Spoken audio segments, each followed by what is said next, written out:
형제들아, 내가 법 아는 자들에게 말하노니 너희는 그 법이 사람이 살 동안만 그를 주관하는 줄 알지 못하느냐. 남편이 있는 여인이 그 남편 생전에는 법으로 그에게 매인 바 되나 만일 그 남편이 죽으면 남편의 법에서 벗어나느니라. 그러므로 만일 그 남편 생전에 다른 남자에게 가면 음녀라. 그러나 만일 남편이 죽으면 그 법에서 자유롭게 되나니 다른 남자에게 갈지라도 음녀가 되지 아니하느니라. 그러므로 내 형제들아, 너희도 그리스도의 몸으로 말미암아 율법에 대하여 죽임을 당하였으니 이는 다른 이 곧 죽은 자 가운데서 살아나신 이에게 가서 우리가 하나님을 위하여 열매를 맺게 하려 함이라. 우리가 육신에 있을 때에는 율법으로 말미암는 죄의 정욕이 우리 지체 중에 역사하여 우리로 사망을 위하여 열매를 맺게 하였더니 이제는 우리가 얽매였던 것에 대하여 죽었으므로 율법에서 벗어났으니 이러므로 우리가 영의 새로운 것으로 섬길 것이요 율법 조문의 묵은 것으로 아니할지니라. 할렐루야. 오늘도 행복한 아침 묵상으로 하루를 시작하시는 사랑하는 천안침례교회 모든 성도님들을 진심으로 환영하고 축복합니다. 오늘 하루도 주님과 동행하며 풍성한 열매를 맺는 복된 하루 되시기를 축복합니다. 추수의 계절 가을이 다가오고 있습니다. 들판마다 벼 이상의 고개를 숙이고 과수원에서는 사과와 배가 탐스럽게 열리고 있습니다. 농부들은 바쁘지만 그 수고 속에 기쁨이 있습니다. 왜냐하면 지난 계절 동안 흘린 땀방울이 열매로 나타나기 때문입니다. 농부가 나무를 심고 밭을 일구는 이유는 단 하나, 열매 때문입니다. 아무리 잎이 무성해도 열매가 없다면 농부는 만족하지 못합니다. 열매가 있어야 나무가 살아있다는 증거가 되고 농부의 기쁨이 되는 것입니다. 우리의 인생도 마찬가지입니다. 직장에서 성과를 내고 자녀를 키우고 어떠한 업적을 이루는 것, 이 모든 것이 다 우리 인생의 열매입니다. 그러나 바울은 오늘 본문에서 우리에게 더 근본적인 질문을 던집니다.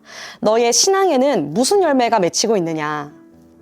우리 성도님들의 신앙에는 어떤 열매가 맺혀지고 있습니까?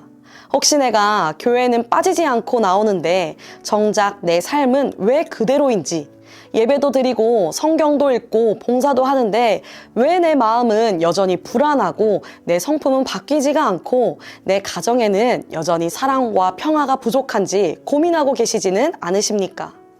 바울은 로마서에서 이 문제를 깊이 다루고 있습니다. 어제 아침 묵상 말씀을 통해 우리는 죄의 종에서 벗어나 의의 종이 되었음을 함께 나누었습니다. 그러나 당시 유대인들은 여전히 율법을 붙잡고 있었습니다. 율법을 잘 지켜야 구원받을 수 있다는 생각이 뿌리 깊게 자리하고 있었던 것입니다. 이에 바울은 결혼의 예를 들어 율법의 한계를 설명합니다. 여인이 남편이 살아있는 동안에는 다른 남자와 맺어지면 간음이 되지만 남편이 죽으면 그 법에서 자유로워진다는 것입니다. 즉 법은 살아있는 동안에만 지배하는 힘을 갖는다는 것이죠. 이와 마찬가지로 율법도 우리가 살아있을 동안에만 효력이 있다라는 것을 설명합니다. 또한 바울은 율법은 죄를 드러낼 뿐이지 우리를 구원하지 못한다고 단호하게 선포합니다. 마치 엑스레이가 병을 발견할 수는 있어도 그 병을 고치지는 못하는 것처럼 율법은 거룩하고 선한 것이지만 우리에게 생명을 줄 수는 없다는 것입니다.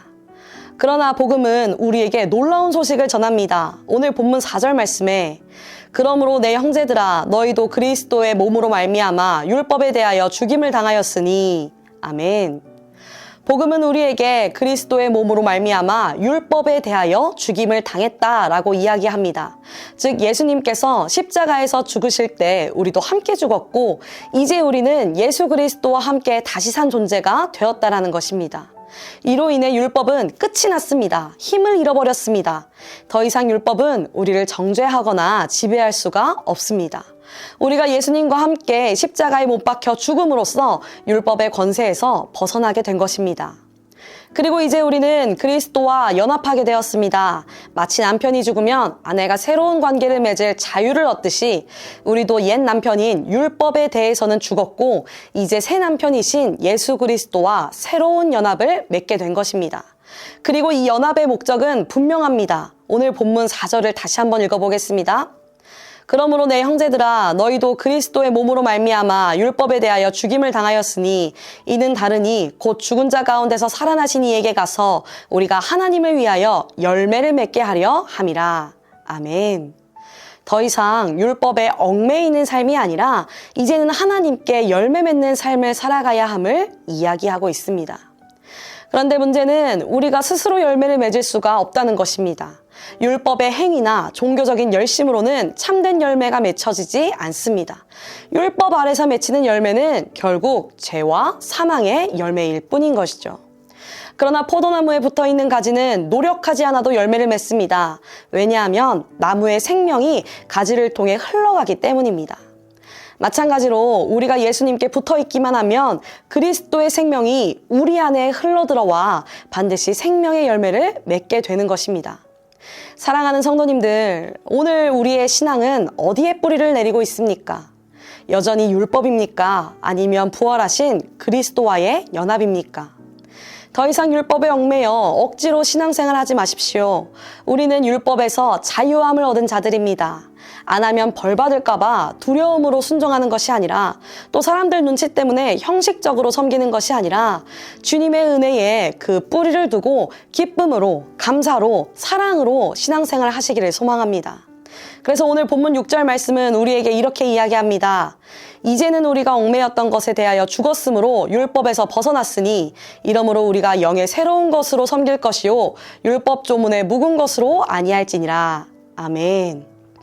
사랑하는 성도님들, 오늘 말씀을 통해서 우리는 두 가지를 붙잡아야 합니다. 첫째, 우리는 율법에서 자유함을 얻은 자라는 사실입니다.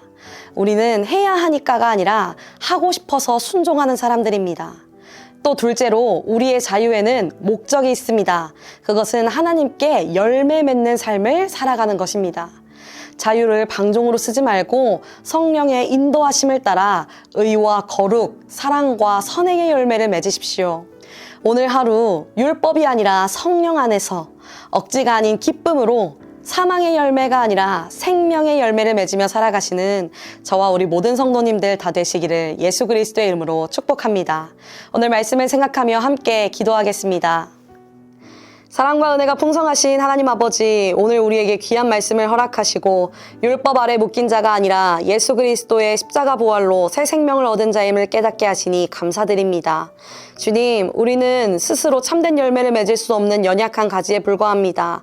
그러나 예수님께 붙어 있을 때 그 생명이 우리 안에 흘러와 사랑과 기쁨과 평강의 열매가 맺히게 될 줄로 믿습니다. 이제는 율법의 조문에 얽매여 두려움으로 섬기는 것이 아니라 성령의 새로운 은혜로 기쁨과 감사로 주님을 섬기게 하여 주시옵소서. 오늘 하루도 우리의 가정에서, 직장에서, 또 교회에서 주님께 영광 돌리는 선한 열매를 맺으며 살아가는 우리들의 삶이 되게 하여 주시옵소서.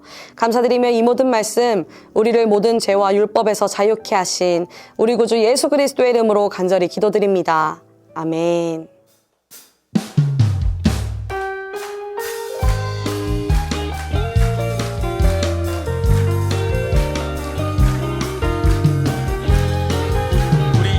먼저 고백해 볼까요? 감사해요.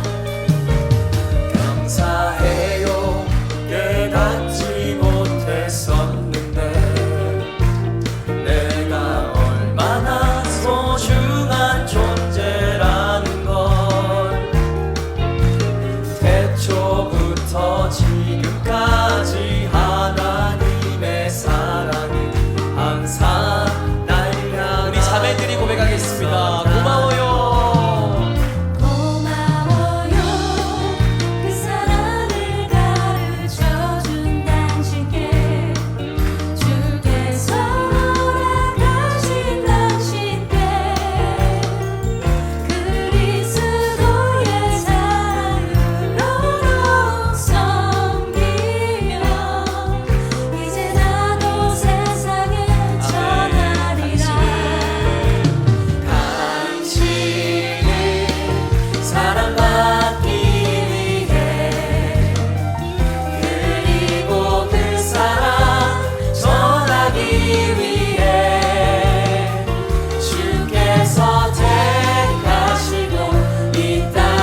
하나의